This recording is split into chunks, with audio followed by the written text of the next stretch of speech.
Hi, it's Brenda with Luke's. Today we're going to be talking about constructing a tote bag from upholstery fabric. Did you receive a kit to make a tote bag from Luke's? It would look something like this when it's finished. We've got one piece on the front, one on the back, and then a third piece to make the handles. Now this one, as you can see, has a lovely embroidered motif on it, and that upholstery fabric supports that embroidery exceptionally well. So let's construct our tote bag. Let's get started. Okay, we're going to take our two pieces of upholstery fabric.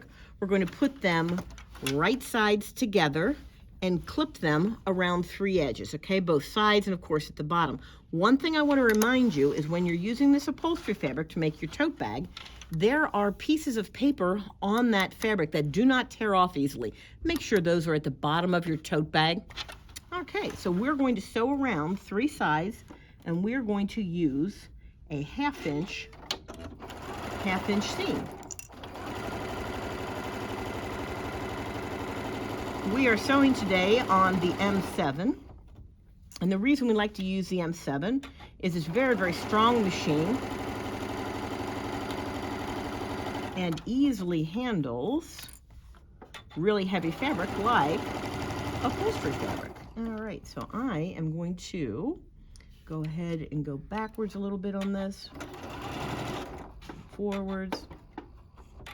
All right, and let's make our corner. Yeah, let's see. I'm going to actually move that needle over just a touch. Good deal. All right.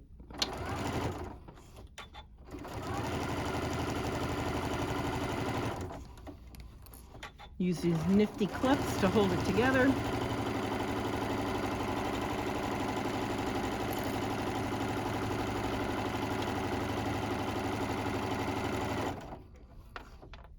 Put our needle down and spin. Coming in on our third side.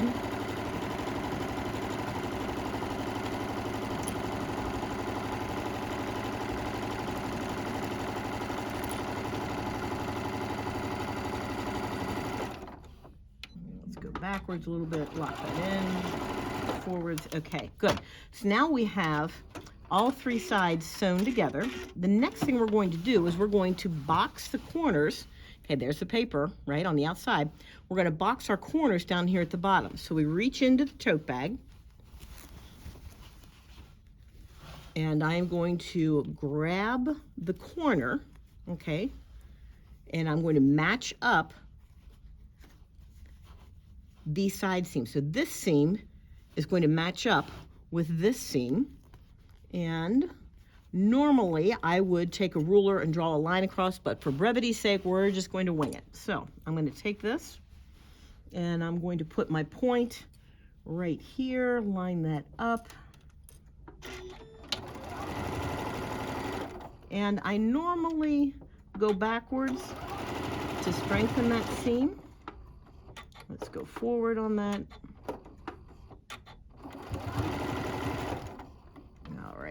And do a scissors cut. Now, what that does for me is when I box that corner, I'm going to flip this on the inside so you can see, that gives me a little bit of depth for my tote bag. So I'm going to do that corner boxing on both ends of my tote box. Oh, let's try tote bag, okay? So we would do that on both sides. The next thing we're going to do is we're going to do our handles. So handles. The fabric that you received was 18 inches square.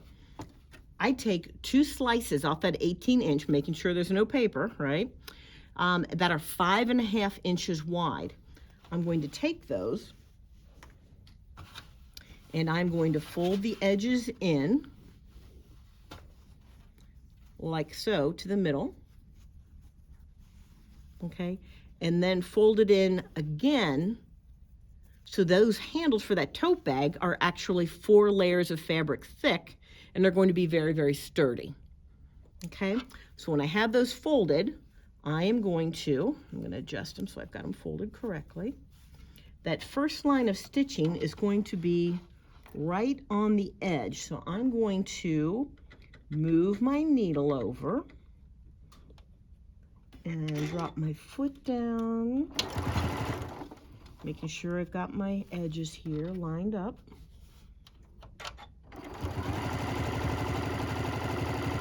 Okay, so I'm going to go all the way down to the end of the handle. Then I'm going to come back and put multiple lines of stitching across these handles. It's a decorative look, but it also strengthens the handle. So I'm going to go ahead and do that, and I'll meet you on the other side.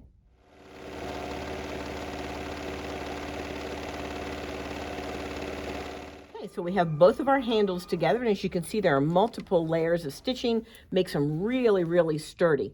Our next step is to take the top of our bag, to fold it over 1 inch, and we are going to sew about 1 inch down from the top all the way around the bag.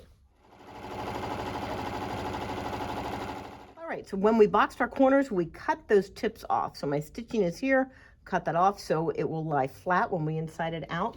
The next step is going to be to put our handles on. So we're going to go ahead and take our bag, and we're going to flip it inside out. Like I said, we cut those corners off. So I've got my depth here when I box the corners. My bag is inside out. I'm going to give it a shake. Okay. Now, what we're going to do to put these handles on is I'm going to take seam to seam, fold it in half, and I'm going to find the middle of that piece, and I'm going to put a pin there so I know where it is. Okay, then let's open this up. So my pin marks the center.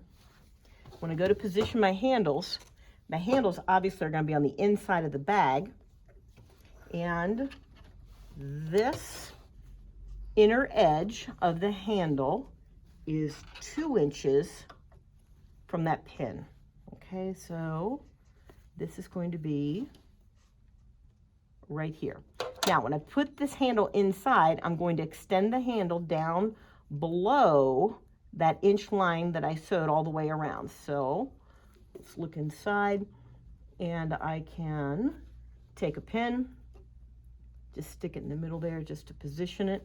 And then you're going to, and I'm not going to pin this right now, but just for the idea, we're going to take this handle, okay, make sure you don't get it twisted. And this, again, inner edge is going to be 2 inches from the middle. So I'm going to drop that in so that it's below that stitching. Okay, and then I would put another pin. So you've got your handle positioned like that. Now, once you have that handle in position, what we're going to sew is we're going to sew down across that stitch line, up and across the stitch line to make a box. And then we're going to draw an X to make that very, very strong. Okay, so let's go ahead and take a look at how we can do that.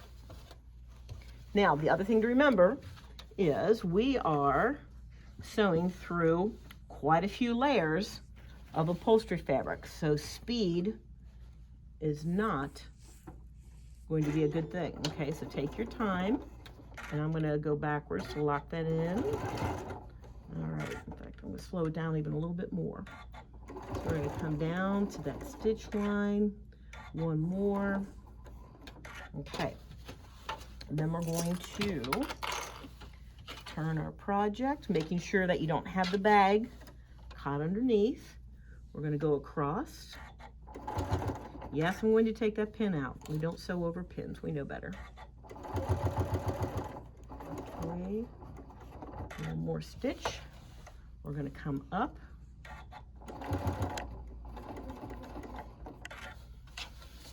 And we're going to go across.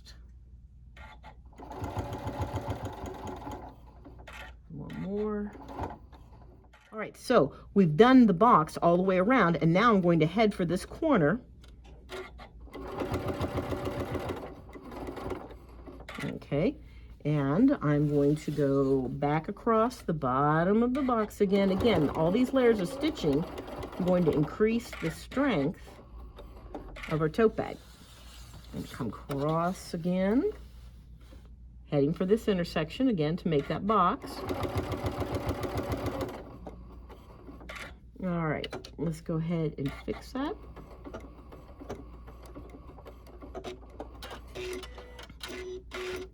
Okay, so Now, our handle is on there and it is sturdy. In fact, you can see on the inside, see the box I was talking about going all the way around and then doing a cross like that.